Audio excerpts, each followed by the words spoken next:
یہاں پہ اسمبلی بھی 47 ہے یا قومی اسمبلی بھی 47 ہے، یہ سب 47 کے اس پہ آئے ہوئے ہیں اور یہاں پہ گورنمنٹ کر رہے ہیں اور یہاں پہ اپنے حقوق کی بات ہی نہیں کر سکتے ہیں۔ بلوچستان کے حقوق کی بات جو کرتا ہے وہ غدار ہوگا، پختونوں کے حقوق کی بات جو کرتا ہوگا وہ غدار ہوگا۔ تو میں پھر ادھر میں کس لیے بیٹھا ہوں؟ کیا کرنا ہے؟ مجھے تو شک ہے کہ میں اس ملک کا باشندہ ہوں یا نہیں۔ کیوں اس طرح کا رویہ ہمارے ساتھ اپنایا جاتا ہے؟ وہ جو خوارج الہندوستان ہے یا جو بھی ہے، آج کوئٹہ میں پھر رہے ہیں، آج تو ادھر کانے کھا رہے ہیں۔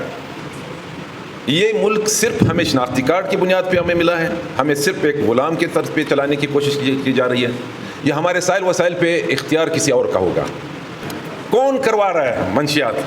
اگر اسٹیٹ آج یہ فرض اٹھا لے کہ میں نے چھوڑنا نہیں ہے، تو میں لکھ کے دیتا ہوں کہ 1 انچ زمین بھی کوئی افیم یا چرس کاش نہیں کر سکتا ہے۔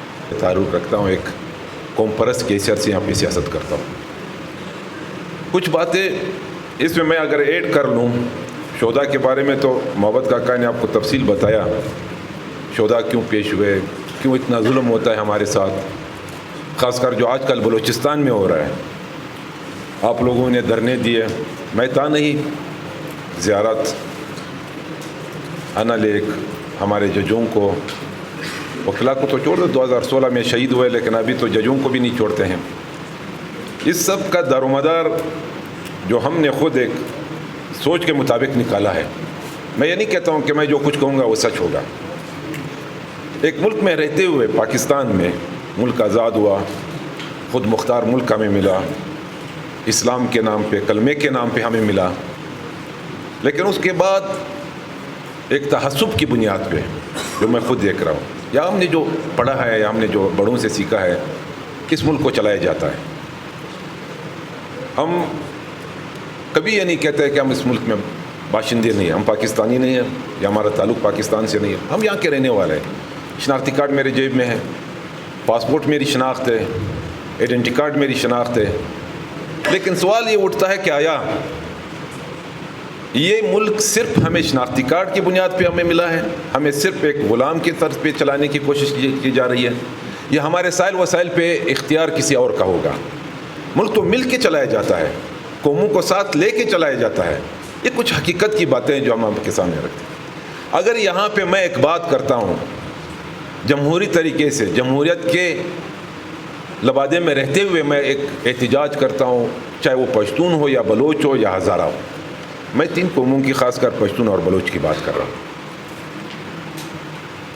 تو ہمیں یہ کہتے ہیں کہ جی غدار کا لقب دیا جاتا ہے۔ تو کس طرح یہ ملک چلتا ہے؟ اس طرح کہ میں اپنے گریبان میں جب دیکھتا ہوں تو میں مشکوک ہوں نا، مجھے تو شک ہے کہ میں اس ملک کا باشندہ ہوں یا نہیں۔ کیوں اس طرح کا رویہ ہمارے ساتھ اپنایا جاتا ہے؟ سوال اٹھتا ہے، پوچھتا ہوں۔ یہاں پہ ہمارے جو بیٹھے ہوئے پارلیمنٹ میں، بالکل میں آج کہتا ہوں کہ یہاں پہ اسمبلی بھی 47 ہے یا قومی اسمبلی بھی 47 ہے، یہ سب 47 کے اس پہ آئے ہوئے ہیں اور یہاں پہ گورنمنٹ کر رہے ہیں اور یہاں پہ اپنے حقوق کی بات ہی نہیں کر سکتے ہیں۔ بلوچستان کے حقوق کی بات جو کرتا ہے وہ غدار ہوگا، پختونوں کے حقوق کی بات جو کرتا ہوگا وہ غدار ہوگا۔ تو میں پھر ادھر میں کس لیے بیٹھا ہوں؟ کیا کرنا ہے؟ میں تو اس مقتدر قوتوں سے کہتا ہوں کہ یہ سارے یہاں کے محب وطن ہیں، یہاں کے رہنے والے، کہیں نہیں اس دلدل سے نکالنا ہوگا کہ کچھ مختصر اور کچھ جو اقلیت میں قومیں رہتی ہے ان کو لقبات نہ دیا جائے۔ یہاں پہ بیٹھے ہوئے ڈاکٹر اسحاق صاحب بھی تھے، ہمارے طبیب اصغر خان صاحب تھے، نائل صاحب تھے، ساروشان تھے۔ پرسوں ہماری کچھ 3-4 دن پہلے آل پارٹیز کی میٹنگ ہوئی، سب نے یہی کہا منشیات کے آڑے کون کروا رہا ہے منشیات؟ اگر اسٹیٹ آج یہ فرض اٹھا لے کہ میں نے چھوڑنا نہیں ہے، تو میں لکھ کے دیتا ہوں کہ 1 انچ زمین بھی کوئی افیم یا چرس کاش نہیں کر سکتا ہے۔ اور بتے لے آئے جاتے ہیں، بتے کہاں جمع ہوتے ہیں؟ جناح روڈ پہ جمع ہوتے ہیں۔ ابھی میں سوال کرتا ہوں، مجھ سے لوگ سوال کرتے ہیں، میں کیا جواب دے دوں اس کا؟ ہم نے وہاں پہ اٹھایا اس بات، اور اس بات کا جواب ان کے پاس ہے ہی نہیں۔ پھر تو ہوگا کہ گڈ اور بیڈ ہے یہاں پہ، یہ تسلیم کرنا ہوگا ہمیں کہ گڈ اور بیڈ ہے، اور بیڈ ان کے ہاتھ سے نکل گیا۔ جب پہلے سب گڈ تھے، آج ان کے ہاتھ سے نکل گیا، کل یہ گڈ بھی ان کے ہاتھ سے نکلے گا۔ میں شورٹی سے کہتا ہوں اور آپ کو لکھ کے دیتا ہوں کہ خدا را آ جاؤ اس ملک کو بنانے کے لیے، اس بلوچستان کو بناؤ تو پاکستان بنے گا، اس پختونخوا کو بناؤ تو پاکستان بنے گا۔ آدھا پاکستان کو آپ نے چھوڑا ہوا ہے، 1 کروڑ آبادی کو نہیں سنبھال سکتے اور 15 کروڑ آبادی عائشی کر رہے ہیں، تو سوال تو میں اٹھا سکتا ہوں کہ نہیں اٹھا سکتا ہوں؟ میں ہوں اس ملک کا باشندہ ہوتے ہوئے، اس جمہوریت کے دائرے میں رہتے ہوئے، آئین کے دائرے میں رہتے ہوئے یہ سوال کرتا ہوں، تمام اس اداروں سے سوال کر سکتا ہوں کہ آیا آ کے بیٹھ جاؤ، سنجیدگی سے لے لو۔ اور آپ سے یہی درخواست ہے، یہاں پہ آل پارٹیز جو ہے، سیاست ہم سب نے کرنی ہے، سب اس پروسیس سے نکل کے آئے ہوئے ہیں۔ آج میں 65 کا ہوں، تو مجھ سے بڑے بڑے یہاں 70-75 کے بیٹھے ہوئے، ہمارے جو ینگ جنریشن جو ابھر کے آ رہی ہے، ان کے لیے کیا پیغام دینا ہے؟ کیا آج میرے ساتھ ہی وہ جو خوارج الہندوستان ہے یا جو بھی ہے، آج کوئٹہ میں پھر رہے ہیں، آج تو ادھر کانے کھا رہے ہیں؟ تو اس کو ایک اتفاق و اتحاد سے ہو سکتا ہے، ہم مل کے ایک دوسرے کو بازو دیں، کندھا دیں، تو میں سمجھتا ہوں ہم اس بلوچستان کو، یہاں پہ پشتون بلوچ حقوق کو تحفظ بھی دے سکتے ہیں، اور ان سے کہتے ہیں کہ ہمیں غدار نہ سمجھا جائے، ہمیں یہاں جمہوریت کے دائرے میں رہتے ہوئے اپنے سائل وسائل پہ اختیار دیا جائے، ہمارے 18ویں ترمیم کو نہ چھیڑا جائے، کیونکہ پھر ایک سازش ہو رہی ہے صوبوں کی شکل میں، بنانے کی شکل میں، تو کہاں تک لے جاؤ گے اس ملک کو؟ روز بروز حالات خراب ہو گئے، کوئی بھی منسٹر، کوئی بھی سیکرٹری اپنے گھر میں رات نہیں گزار سکتا ہے ڈر کے مارے۔ کیا حالات ہیں ہمارے ملک میں؟